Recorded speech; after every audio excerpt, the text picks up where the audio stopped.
Sukuyanare. Today, I wanted to talk about the Concordian dialect of Mando'a, spoken on Mandalore's moon Concordia, as well as on Concord Dawn.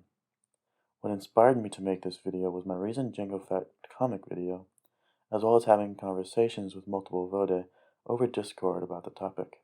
I realized that since it takes place on Concord Dawn, in my Jango Fett video, they should have been speaking the Concordian dialect.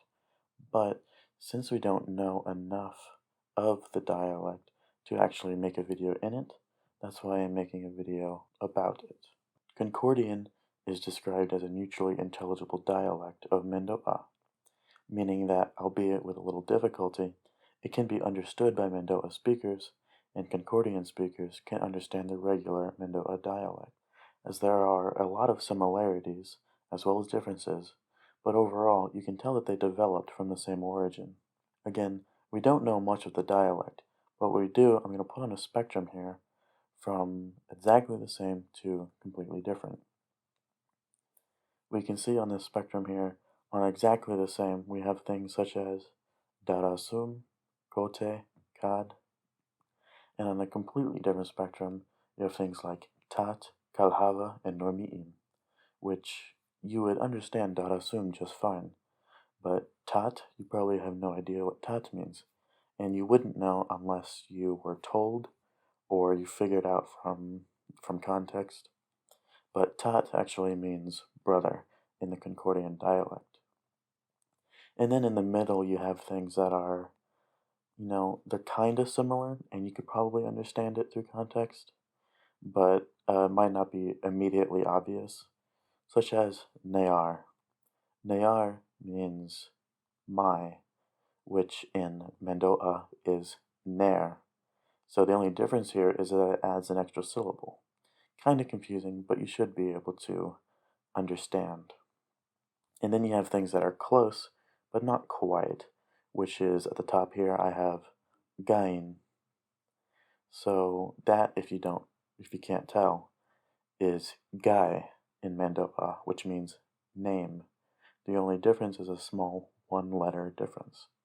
So to say ner guy, which is my name is, but in Concordian it's ne'ar gain.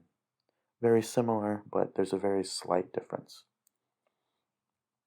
Now, the only spoken Concordian that we ever actually see or hear is in the Clone Wars TV show, in one of the Mandalorian episodes, spoken by the Death Watch bomber and Satine. And it's actually pretty interesting. In it, we hear Kalhava Brukun Drausharan. Kalhava Brukun Drausharan! Which that's an interesting pronunciation of Brukun, which I'll discuss later, but in regular Mando'a, the CH makes a ch sound, usually, but in here it makes more of a k sound, sort of like a K, but it's actually being pronounced like the h in lock. And then the next lines we hear are Sesolu, Sekad, Sedarasum Kote, Kadi, Senormi'im. Sesolu, Sekad, Sedarasum Kot, Kadi, Senormi'im. And then Satine responds, Ki Kadi Normi'im. Ki Kadi Normi'im. So this first line, Kalhava Bruchon Drasharan, I'm going to discuss at the end because I have a lot to say about it. The next lines are strikingly similar to Mando'a proper. We aren't exactly sure what se means, but we can infer that it either means sa, which means as or like, or te, which means the, which I'm leaning more towards te, just because the makes a little bit more sense. But in Mando'a, that would read the one, the sword, the eternal glory, or as one, as the sword, as eternal glory. Either way it works, but it appears to be a sort of prayer specifically related to the Death Watch beliefs, since these are his last words, and obviously the saber, the sword, is probably something to do with Death Watch, considering the dark saber at least. His actual final words are Kadi se normiim, which we see say again, which we're just going to assume is the. Kadi appears to be short for kadilir, which is breach or pierce, and the final word is normiim, which seems to indicate a sort of afterlife or something, a sort of eternal sleep. However, that's purely conjecture. But it seems likely, considering that it is the last word that is related to the afterlife. It appears to be a sort of request for absolution to breach the afterlife, sort of. This request of absolution is reaffirmed in Sistine's response, where she says, Ki kari normiim. Ki likely being the Concordian version of Ke, making this command form saying, basically, yes, breach the afterlife, or breach that eternal sleep, or something along those lines. It is possible that normiim could be related to the romance dormir, normim. It's kind of similar, and it wouldn't be the only romance connection that we can see in Mando'a, such as solos, which is one, which is extremely romance. However, I believe that Deathwatch would consider afterlife as something more active, more war-related than it would be eternal sleep. However, that's, again, we really don't know what normiim could mean other than just pure conjecture based on context. Another thing interesting about normiim is its interesting pronunciation of the glottal stop on normiim, but that's a little bit too in-depth for this already really long video. But I discussed it in depth with Vode on Discord. Anyway, finally back to the first line that the Deathwatch bomber says, and arguably the most interesting. Why? Because this phrase was actually created as a fanon, meaning created by fan, canon, phrase, which they said it means compassionate leaders shall burn. And this was created back in an old Empire war form, which has since been lost to time.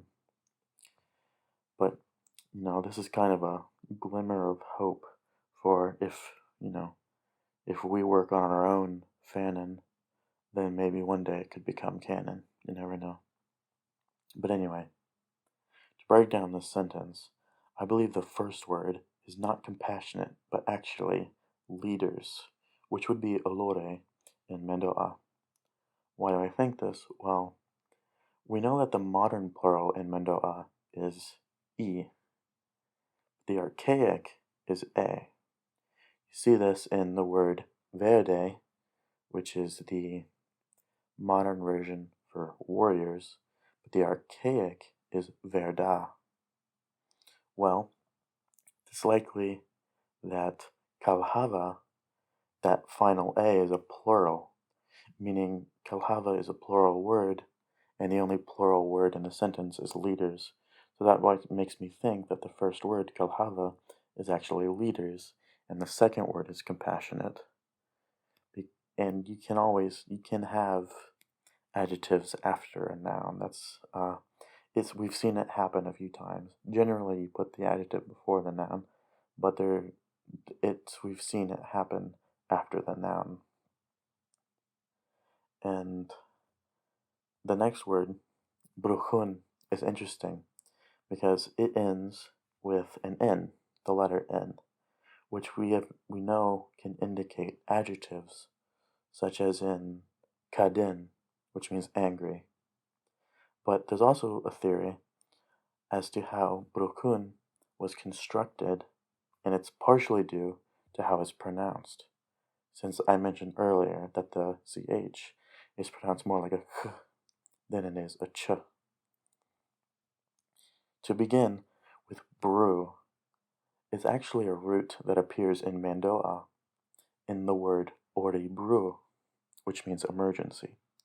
If you take away ori and you're left with brew, we don't really know exactly what that means, but if you take away ori, maybe a brew is just a less severe emergency, which would just be a bad situation, something that you just have to suffer through. Well, the next part of it is kun, which, because it's pronounced like the ch in look instead of like the ch in chair, um, it sounds very similar to kun, which means hour in Mando'a. So bru kun could literally mean our suffering, i.e., together, which is what compassion is really. It's empathy, feeling the same as someone else. So, compassionate leaders. And the final word is drausharan. The ran part means shall, which we see in the archaic Mando'a word josoran, which is shall bear. Dral is also a root in Mando'a, which means bright, and it isn't too much of a stretch to associate being bright with being burned. Think light it up, obviously making it on fire, but instead they think bright it up. And, that makes sense, at least from my perspective.